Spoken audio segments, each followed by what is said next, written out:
আসসালামু আলাইকুম dear students and learners, Maruf's English একাডেমিতে তোমাদের সবাইকে স্বাগত জানাচ্ছি। আজকে আমি তোমাদেরকে দেখাবো এইচএসসি এক্সাম 2018 সালে যে 5টা প্রশ্ন এসেছিল ট্রান্সফরমেশন অফ সেন্টেন্সের, সেই 5টা কোশ্চেন সলভ করে দেখাবো। তো তোমরা যারা এইচএসসি পরীক্ষার্থী অথবা এসএসসি পরীক্ষার্থী, তোমরা উভয় পরীক্ষার্থীরাই কি আমার এই ক্লাসটা দেখতে পারো এবং এখান থেকে আশা করি অনেক কিছু জানতে পারবা। এবং মনোযোগ সহকারে ক্লাসটা দেখলে দেখবা তোমাদের ট্রান্সফরমেশন অফ সেন্টেন্স নিয়ে যে ভয়, সেই ভয়টা ইনশাল্লাহ কেটে যাবে। তো চলো আমরা ক্লাসটা শুরু করি। প্রথমে আমাদের যে প্রশ্নটা এসেছিল সেটা হচ্ছে very few insects are as busy as bee করতে বলছে কি দেখো কম্পারেটিভ, এবং এটা হচ্ছে একটা তোমার ভেরি ফিউ যুক্ত একটা পজিটিভ ডিগ্রি। তো আমি এটা বুঝলাম কিভাবে এটা পজিটিভ ডিগ্রিতে আছে।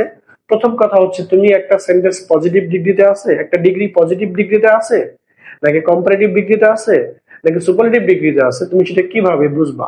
তুমি সেটা বোঝার জন্য তুমি অ্যাডজেক্টিভের দিকে তাকাবা। অ্যাডজেক্টিভ যদি পজিটিভ ফর্মে থাকে তাহলে সেটা পজিটিভ ডিগ্রি, কম্পারেটিভ ফর্মে থাকলে কম্পারেটিভ ডিগ্রি, সুপারলেটিভ ফর্ম থাকলে সুপারলেটিভ ডিগ্রি। এটা হচ্ছে পজিটিভ ডিগ্রিতে আছে।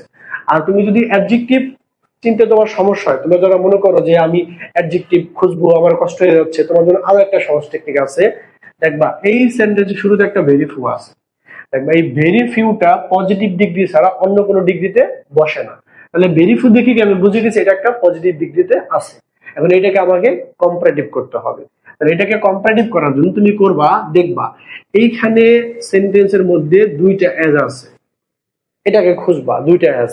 এই দুইটা অ্যাজ যে আছে তারপরে দেখবা দ্বিতীয় যে অ্যাজটা শেষের এই অ্যাজ এর পরে যা থাকবে দেখে দেখে তুমি আগে লিখবা। এখানে আমরা প্রথমে লিখলাম এখানে বি, তারপরে দেখো এইখানকার যে ভার্বটা আছে পরে এই সেন্টেন্সের মধ্যে, এই ভার্বটাকে আমরা এখানে নিয়ে আসবো। তবে এখানে দেখো আর আছে, এখানে হবে এসে ইজ। কেন ইজ হবে? দেখো বি মানে মৌমাছি, এটা সিঙ্গুলার বোঝানো হয়েছে, তাই এখানে কি আটটা বসতে হচ্ছে প্লুরালের জন্য। এখানে সাবজেক্ট ছিল ইনসেক্টস, তাই আর ছিল, আর এখানে সাবজেক্ট হচ্ছে বি। এবার হবে কি সিঙ্গুলার। তাহলে বি ইজ আমাকে করতে বলছে কি কম্পারেটিভ, তার মানে এখন করবা পরবর্তীতে এই যে আমার অ্যাডজেক্টিভ ছিল অ্যাডজেক্টিভের কম্পারেটিভ ফর্ম লিখবা।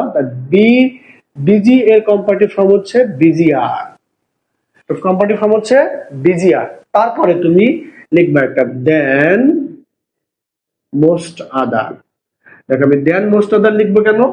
অন্যান্য সেন্টেন্সে কম্পারেটিভ করতে গেলে আমরা কিন্তু লিখি দেন এনি আদার, এখানে আমরা দেন মোস্ট আদার কেন লিখলাম? দেখো শুরুতে এখানে ভেরি ফিউ আছে, তাহলে ভেরি ফিউ যুক্ত পজিটিভ ডিগ্রিকে তুমি যদি কম্পারেটিভ করতে যাও তোমাকে যেটা করতে হবে আমি আবার একটু বলে দেই।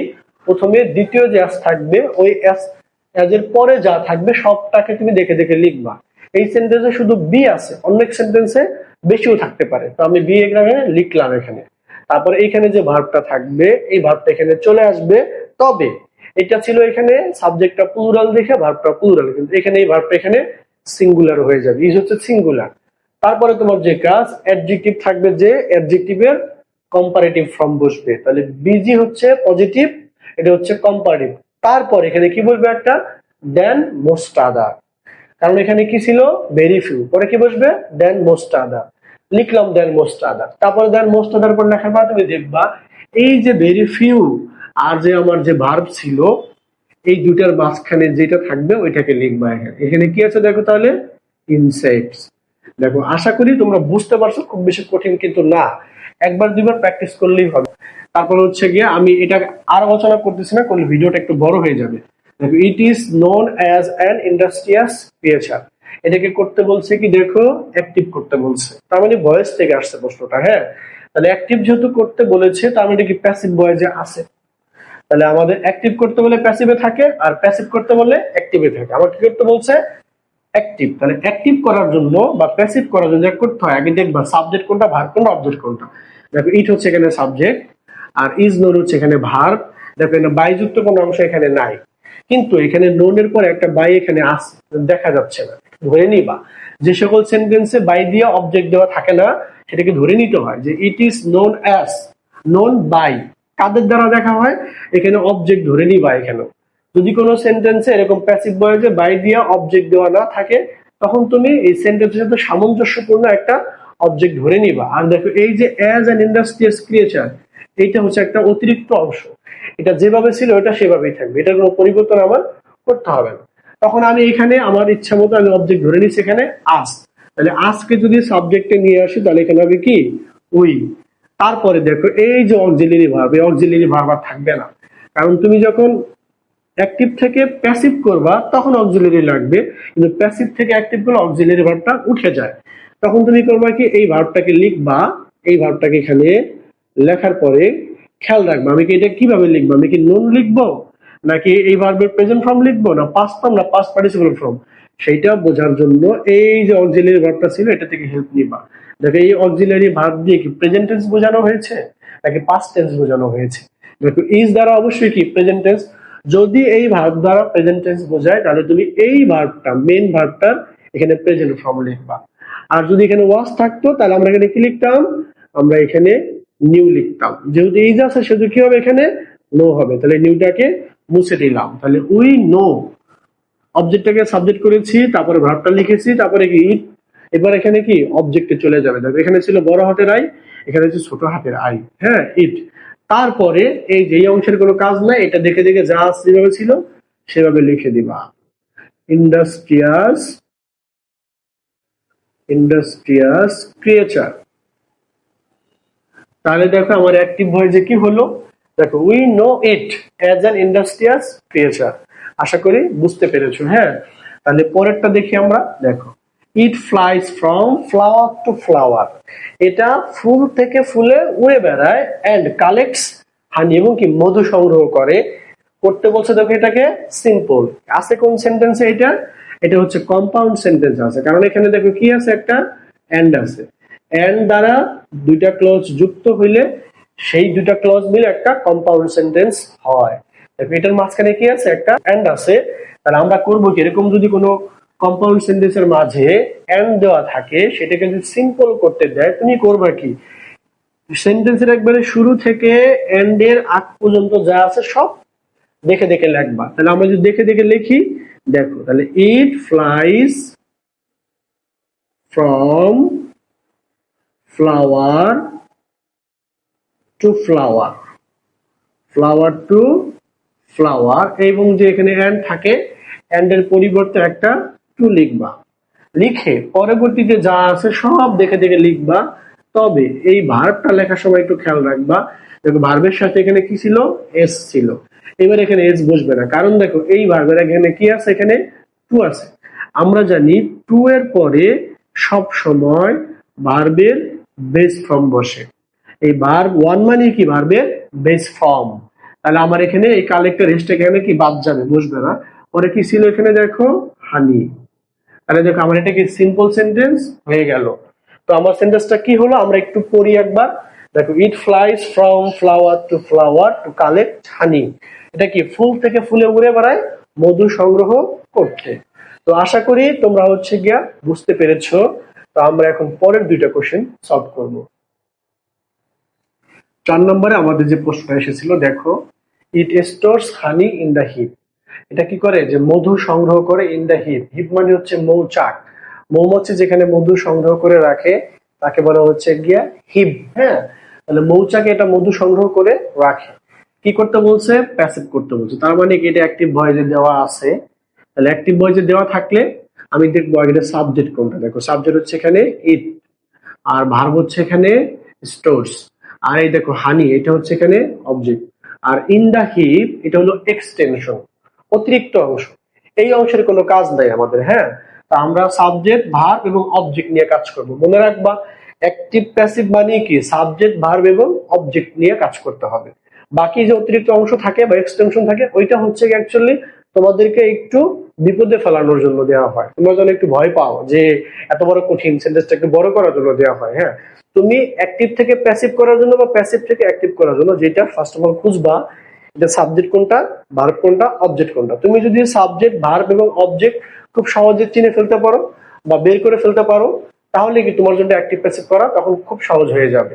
তো চলো আমরা এটাকে অ্যাক্টিভ থেকে প্যাসিভ করি। দেখো তার অবজেক্ট ছিল কোনটা হানি, তাহলে হানি অবজেক্ট যেহেতু আমি কি করবো এটাকে সাবজেক্টে নিয়ে আসবো। তাহলে অবজেক্টের থেকে সাবজেক্টে আনলে দেখো এখানে হানির এইচ ছিল স্মল লেটারের, কিন্তু এখানে হানির এসটা কি হয়েছে ক্যাপিটাল লেটার। তারপর এখানে একটা বি ভার্ব বসবে। কি ভার্ব? Be verb.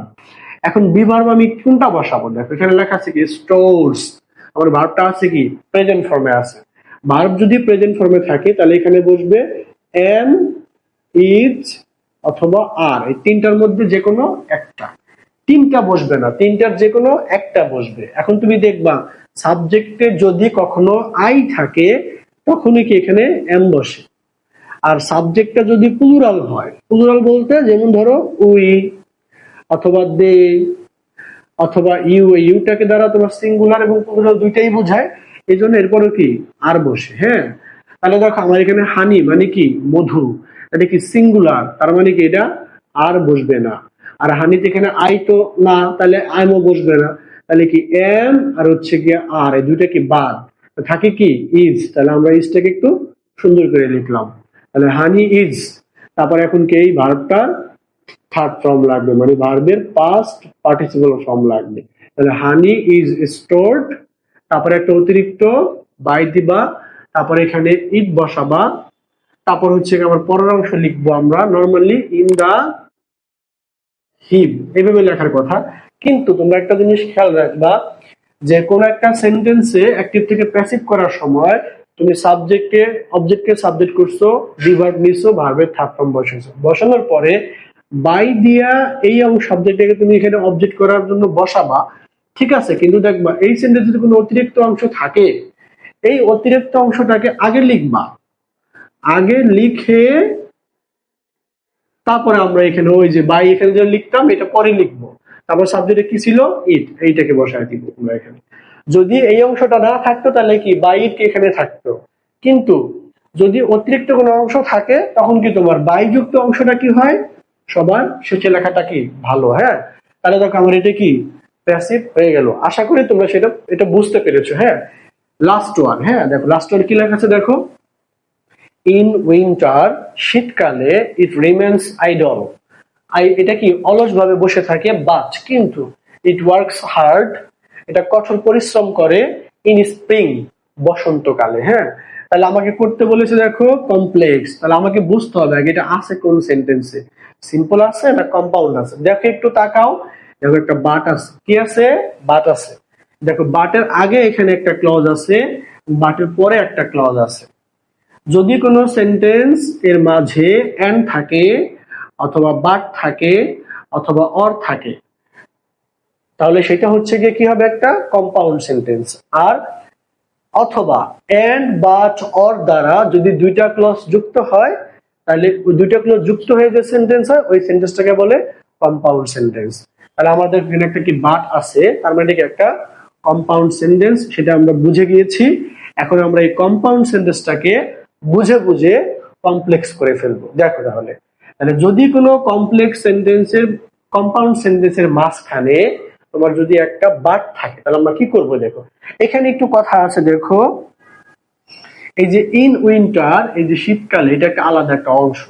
এই অংশটাকে তুমি যেখানে ছিল এখানে, এইটার সাথে এটার কোনো সম্পর্ক নাই, এটা যেখানে ছিল আমরা এটা এখানে লিখে নিব আগে। লেখার পরে তারপর আমরা দেখো এই যে বাট যদি থাকে, বাটের জন্য আমরা একটা দো অথবা অলদো লিখবো শুরুতে, দো অথবা অলদো। মানে দেখো আমি কিন্তু এটা আগে নিলাম কেন, এটা হচ্ছে অ্যাডভার্বিয়াল ফ্রেজ, এটা শুরুতেই থাকবে।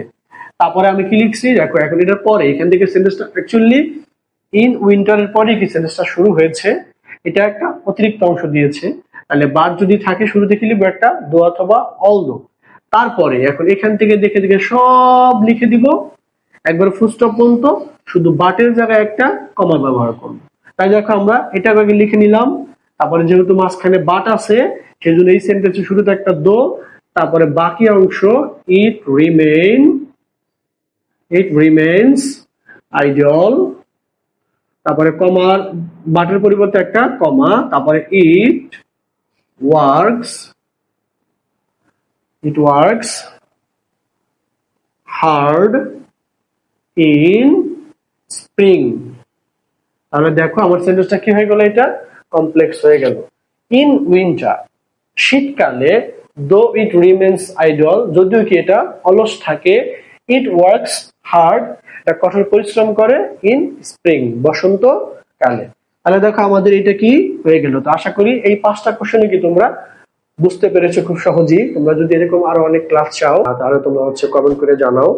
আর আমার পেজটাকে ফলো দিয়ে আমার পাশে থাকো এবং বন্ধুদের মাঝে ক্লাসগুলা শেয়ার করে ছড়িয়ে দিয়ে সামাজিক কাজে সবাই অবদান রাখো। সবাইকে ধন্যবাদ।